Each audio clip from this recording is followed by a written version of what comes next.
Hey there, welcome back. It's Pod and Deliver. And you know what, Ruben? This week we're looking at City Journal, an article that came out recently titled, I should say, California's Public School Exodus by Larry Sand. Ruben, it's not a surprise. People are leaving California. Not just people, but students are leaving their schools. And this article delves into all the reasons. I mean, they hit everything. Some of the reasons regarding the pandemic. It shared that 1 out of every 4 families took their kids out of public schools and put them in private schools or in charter schools, home schools. I thought that was unbelievable. And then it goes down and and just continues to talk about even things like California Governor Newsom signing a bill, bringing in a program called ethnic studies, and some people believing it's CRT, right? And so that being said, nothing seemed very positive, even with the LA schools where I work for, saying that the population, I didn't even know this, Ruben, it went from like 730,000 to like 400,000. And I thought that was just unbelievable. But I know at my school, I've seen a drop over almost 50% since I started 13 years ago.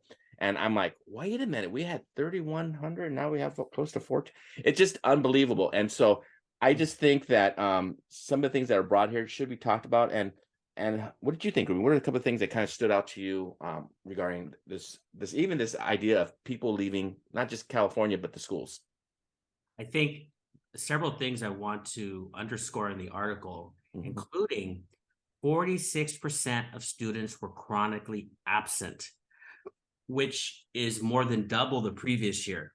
So this could be definitely kind of the impact of COVID, where students have maybe some of our population have kind of built in this pattern of behavior of staying home. And I'm sure part of it is maybe there's a sickness going around. There's maybe the aftershocks of COVID. The other thing that's interesting is that California now leads the country in illiteracy. And there was an interesting sentence that read, 23% of Californians over 15 cannot read this sentence. So you have that. That's amazing. Yes. And so to be fair, this has been going on before COVID, this issue of illiteracy in California. In fact, in 2017, it mentions that there was California was the first state to be sued on the grounds of denying children the civil right to literacy. So you see that heading into COVID, you had a problem, but COVID just exacerbated it, right? And so within this article, though, it mentioned that a lot of states have moved ahead of California because they've adopted a comprehensive literacy plan so that basically by 3rd grade, students should be able to read. So there's a mention of Mississippi that in 2013, their scores rose steeply. Why? They've adopted a package of reading reforms, which California still hasn't done. And so think about Mississippi for a moment.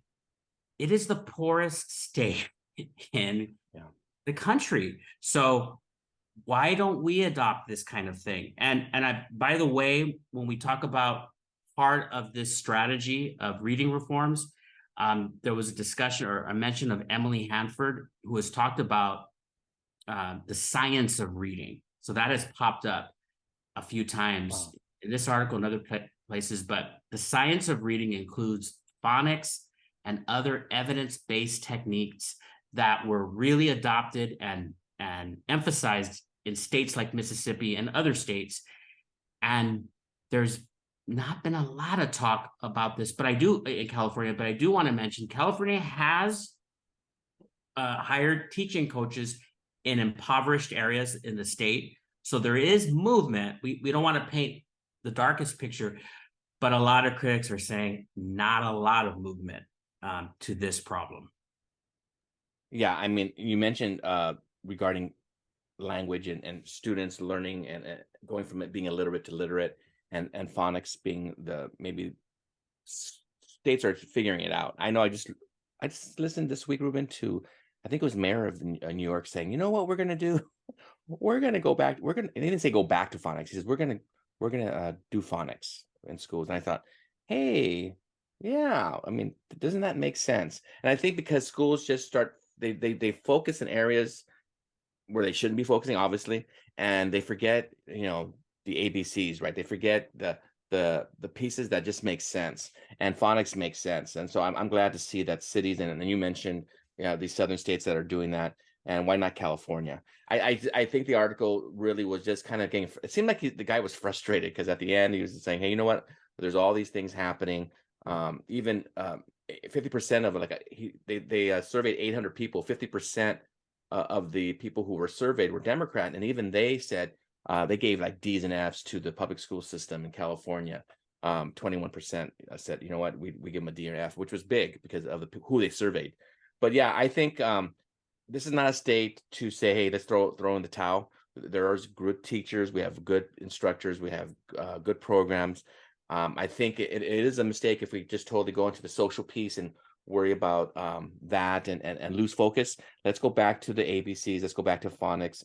Let's go back to teaching students how to read and how to write and how to do math. But I think that's just that makes sense. But that being said, Ruben, is there anything else you want to say before we say goodbye to our audience? Well, I like this idea too of coaches. Yeah. I like it more and more I hear about it is because it's a reinforcement. It implies reinforcement and repetition, which some students need. The teacher has already laid out the plan, and now you have somebody else coming in, reinforcing it, and just kind of motivating and kind of pushing not only forth the teaching strategy, but also leaving something else, another model, another adult to look up to. A lot of our students have self-worth issues and mental health issues. So the idea of a coach might address some of those things. So I guess Yeah, very good. Thank you, Ruben, for another wonderful week of videos and episodes. And we will be seeing you soon on Pod and Deliver. Thank you for joining us, and we will see you soon. Bye-bye.